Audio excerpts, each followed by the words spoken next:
عرفان قادر صاحب کو بھی ہائر کیا گیا ہے، ان کی خدمات حاصل کی گئی ہیں۔ جو ڈیفنس منسٹر ہیں ان کی جانب سے وزیر دفاع خواجہ آصف، اور دوسری جانب جو ایک اور وکیل ہیں جن کو ہائر کیا ہے یا جن کی خدمات حاصل کی ہیں، انٹیریئر منسٹر رانا ثناء اللہ نے، اور ان وکیل کا نام ہے شاہ خاور ایڈوکیٹ۔ تینوں ہی سینئر ترین وکلاء ہیں اور ان کے آرگیومنٹس بھی بڑے سگنیفیکنس ان کی ہے، اور اس کیس کے اندر بالخصوص جو سویلینز کا ٹرائل ہے ملٹری کورٹس کے اندر، اس کو بہت سے لوگ بالخصوص جو حکومتی مختلف لیگل مائنڈز ہیں وہ بھی نجی محفلوں میں درست نہیں تصور کرتے، تاہم اب ان کی جو لائن ہے وہ ذرا مختلف ہے، ان کی اپنی سوچ سے عکاسی نہیں رکھتی، اور وہ بھی اب جو آئی ایس پی آر کا کہنا ہے اپنی گزشتہ پریس کانفرنس میں، اسی بات سے اتفاق کرتے ہوئے جو فوجی عدالتوں میں سویلینز کا ٹرائل ہے اس کی حمایت کر رہے ہیں۔ ہمارے وزیر قانون بھی اس کی ایک زندہ مثال ہے۔ یہ ایک مقدمہ ہے جو اب طے کرے گا آئندہ معاملات کس طرف جائیں گے۔ چیف جسٹس آف پاکستان متعدد کنٹروورسیز میں گھرے ہوئے ہیں، اور اب ایک طویل عرصے کے بعد انہوں نے اس مقدمے کو سماعت کے لیے مقرر تو کیا ہے، اب دیکھتے ہیں اس کا نتیجہ کیا نکلتا ہے۔ اس کے ساتھ ساتھ ایک اور بڑی خبر یہ ہے کہ عدالت نے بالآخر supreme Court practice and procedure act 2023 کے خلاف دائر جو متعدد درخواستیں تھیں ان کو بھی سماعت کے لیے مقرر کر دیا ہے، اور اس ایک قانون کی وجہ سے اس وقت سپریم کورٹ میں بھی ہمیں تفریق نظر آ رہی ہے۔ جسٹس قاضی فائز عیسیٰ ہوں یا جسٹس سردار طارق مسعود ہوں یا ایون جسٹس منصور علی شاہ بھی اپنی اس قانون کے جو معطل کیا گیا ہے سپریم کورٹ کی جانب سے اس پر اپنا جو تشویش ہے اس کا اظہار کر چکے ہیں، مگر دو سینئر ترین ججز قاضی فائز عیسیٰ اور سردار طارق مسعود تو باقاعدہ طور پر اس قانون کو جواز بنا کر کسی بھی بینچ کا حصہ نہیں بن رہے جو 184(3) سے متعلق ہوں یا مفاد عامہ سے متعلقہ جتنے بھی مقدمے ہوں، کیونکہ اس قانون کے اندر آپ کو یاد ہوگا حکومت پاکستان نے جب یہ قانون بنایا، اور ابھی یہ قانون نہیں بنا تھا بلکہ صرف ایک بل کی صورت میں موجود تھا اور سپریم کورٹ میں چیلنج ہو گیا تھا، تو سپریم کورٹ نے اس کو قانون بننے کے بعد بھی نافذ العمل ہونے سے روک دیا تھا، اور اس پر عمل درآمد روکتے ہوئے عدالت نے ایک حکم امتناع جاری کیا تھا۔ اس قانون کے اندر بنیادی طور پر حکومت نے جو کیا ہے، جو 184(3) کا دائرہ اختیار ہے اس کو ایک تو انہوں نے محدود کیا ہے، چیف جسٹس کے اختیارات کو بنیادی طور پر محدود کیا گیا ہے، جو از خود نوٹس لینے کا اختیار ہے چیف جسٹس کے پاس، اور اس کے ساتھ ساتھ بینچز کی تشکیل کا 184(3) کے معاملات میں جو اختیار ان کو آئین دیتا ہے ان کو انہوں نے محدود کیا۔ اور سب سے اس پورے قانون کے اندر جو سب سے اہم پوائنٹ تھا وہ یہ تھا کہ 184(3) کے جتنے بھی معاملات ہوں گے اب وہ ایک 3 رکنی کمیٹی ہوگی سپریم کورٹ کے 3 سینئر ترین ججز، جن میں chief justice of Pakistan justice قاضی فائز عیسیٰ اور جسٹس سردار طارق مسعود ہوں گے، ان پر مشتمل 3 رکنی کمیٹی یہ طے کرے گی کہ کس معاملے پر از خود نوٹس لینا ہے اور کس معاملے پر نہیں لینا، اور اگر کوئی از خود نوٹس ہے تو اس پر کون سا بینچ تشکیل دینا ہے۔ اسی طرح کے کچھ دیگر بھی اس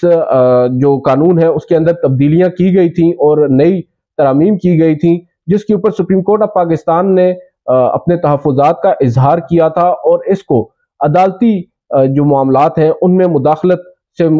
آپ کہہ سکتے ہیں کہ اس کو ٹھہرایا تھا کہ یہ عدالتی معاملات میں مداخلت ہے، انٹرونشن ہے، کیونکہ عدلیہ بھی ایک اہم ستون ہے جو ٹرائیکاٹمی آف پاور ہے، اس میں انہوں نے یہ کہا چیف جسٹس آف پاکستان نے کہ ٹرائیکاٹمی آف پاور کے اگینسٹ یہ قانون بنایا گیا ہے۔ اسی دوران عدالت نے بہرحال جو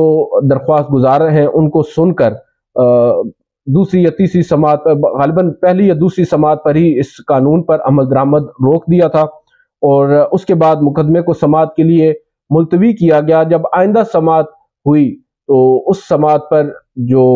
اٹارنی جنرل آف پاکستان ہے انہوں نے عدالت کو آگاہ کیا کہ ہم نے ایک نیا قانون بھی بنا لیا ہے، Supreme Court Review of Judgments and Orders Act 2023۔ بہرحال اس کے بعد ایک موقع کے اوپر جب اس مقدمے کی سماعت مقرر تھی 8 جون کو، اس مقدمے پر دوبارہ سماعت ہونی تھی، اور حکومت کی کوشش شروع سے یہ رہی ہے کہ کسی بھی صورت میں جو سٹے ہے یا حکم امتناع ہے اس کو ویکیٹ کروایا جائے، یا جو عمل درآمد ہے اس پر جو روک رکھا ہے عدالت نے اس فیصلے کو ختم کروایا جائے۔ اسی سلسلے میں مختلف کوششیں ہوئیں مگر ناکام ہوئیں. عدالت کو ابھی تک حکومت کنونس نہیں کر پائی. 8 جون کو یہ توقع کی جا رہی تھی کہ عدالت اس پر کوئی حتمی فیصلہ دے گی، مگر اس روز ایک جج جسٹس شاہد وحید کی عدم دستیابی کے باعث جو سماعت ہے وہ نہ ہو سکی، اور عدالت نے یا چیف جسٹس آف پاکستان نے تمام متعلقہ جو وکلاء تھے ان کو ٹی روم میں بلایا. اٹارنی جنرل بھی ان میں شامل تھے، اور وہاں پر جا کر اٹارنی جنرل نے عدالت سے یہ استدعا کی کہ اس معاملے کو مزید مؤخر کیا جائے، کیونکہ ہم 2 قوانین لے کر آئے ہیں، Supreme Court practice and procedure Act اور جو Review of Judgments and Orders Act 2023 ہے، اور ان دونوں کی مختلف جو شقیں ہیں 2 یا 3 شقیں ایسی ہیں جو مماثلت کھاتی ہیں، اوور لیپنگ ہے. دونوں کئی ایسے پوائنٹس ہیں جو دونوں جو قوانین ہیں ان میں شامل ہیں. ہم ان کو ریویو کریں گے اور ہمیں اس کے لیے تھوڑا سا وقت درکار ہے. بجٹ کا سیشن شروع ہونے کو ہے اور تمام جو پارلیمنٹ ہے وہ بجٹ کی جانب اس کی توجہ مبذول ہے، لہٰذا عدالت ہمیں تھوڑی سی مہلت دے، کم از کم 1 ماہ کی. عدالت نے ان کی اس استدعا کو قبول کیا اور سماعت کو غیر معینہ مدت تک کے لیے ملتوی کرتے ہوئے کہا کہ جولائی میں اس مقدمے کو سماعت کے لیے مقرر کیا جائے گا. اسی دوران فوجی عدالتوں کا مقدمہ چیف جسٹس نے سماعت کے لیے مقرر کیا تو جسٹس قاضی فائز عیسیٰ اور جسٹس سردار طارق مسعود کو بھی بینچ میں شامل کیا، جو 9 رکنی لارجر بینچ تشکیل دیا گیا. اور جسٹس قاضی فائز عیسیٰ نے پہلے روز ہی Supreme Court practice and procedure act کے خلاف جو سپریم کورٹ کے 8 رکنی لارجر بینچ نے ایک حکم امتناع جاری کر رکھا ہے اس کو جواز بنایا اور چیف جسٹس پر تنقید کی، اور یہ کہا کہ کیوں کر وہ 184(3) کے معاملات کو نہیں سن رہے، اور ان کی نظر میں حکم امتناع کے باوجود جو قانون ہے وہ نافذ العمل ہے، کیونکہ کسی بھی قانون سازی کو ایک عبوری حکم کے ذریعے معطل نہیں کیا جا سکتا. یہ جواز فراہم کیا جسٹس قاضی فائز عیسیٰ نے، اور اسی جواز سے اتفاق کیا جسٹس سردار طارق مسعود نے، اور ان دونوں نے یہ بتا دیا کہ کیوں کر وہ 184(3) کے مقدمات میں نہیں بیٹھ رہے. تو یہ جو مقدمہ ہے اور اس کے ساتھ دوسرا جو ملٹری کورٹس کا مقدمہ ہے، دونوں ایک تو انٹرٹوائنڈ ہیں. اور سب سے اہم بات یہ ہے کہ اس وقت جو سپریم کورٹ کے اندر ججز کے درمیان اختلافات ہیں، جو شدت ہمیں نظر آ رہی ہے ان اختلافات میں، اس کی بنیادی وجہ فی الوقت یہ ایک قانون ہے جس کو حکومت نے عبوری طور پر معطل کر رکھا ہے، اور بار بار اصرار کیا جا رہا ہے اعلیٰ عدلیہ کی جانب سے، سینئر ترین ججز کی جانب سے، کہ عدالت چیف جسٹس بالخصوص اس معاملے کو فوری طور پر ٹیک اپ کریں اور جو حتمی ڈیسیژن ہے چاہے وہ کوئی بھی ہو اس کو فوری طور پر کیا جائے، تاکہ معلوم ہو کہ یہ قانون اپنی جگہ پر قائم ہے یا عدالت نے اس کو کالعدم قرار دے دیا ہے. اب 21 جون کو یعنی بروز جمعہ آئندہ ہفتے اس مقدمے پر چیف جسٹس کی سربراہی میں 8 رکنی لارجر بینچ سماعت کرے گا، اور یہ 8 رکنی لارجر بینچ ان تمام ہم خیال ججز پر مشتمل ہے جو کہ اپیرنٹلی کہا جاتا ہے یا تصور کیا جاتا ہے کہ چیف جسٹس آف پاکستان کے حامی ججز پر مشتمل یہ 8 رکنی لارجر بینچ ہے. اس بینچ نے کیا فیصلہ کرنا ہے، اس بات کا اشارہ تو جسٹس سردار طارق مسعود اپنے خط میں دے چکے ہیں کہ شاید جو چیف جسٹس ہیں یا جو ہماری اعلیٰ عدلیہ ہے یا 8 ججز ہیں ان کو اندازہ ہے کہ اس پر حتمی فیصلہ کیا آنا ہے. شاید اسی وجہ سے جو معمول کے مقدمات ہیں وہ چلائے جا رہے ہیں. اب دیکھتے ہیں کیا chief justice of Pakistan justice سردار طارق مسعود کو غلط ثابت کرتے ہیں، اور اٹارنی جنرل آف پاکستان بالخصوص اس معاملے میں اب کیا موقف اپناتے ہیں. کیا وہ اپنا یہ قانون یا یہ جو بل ہے اس کو واپس لیں گے یا اس کا بھرپور دفاع کریں گے. اٹارنی جنرل آف پاکستان کی جانب سے بھی متعدد بار مختلف موقف اپنائے گئے،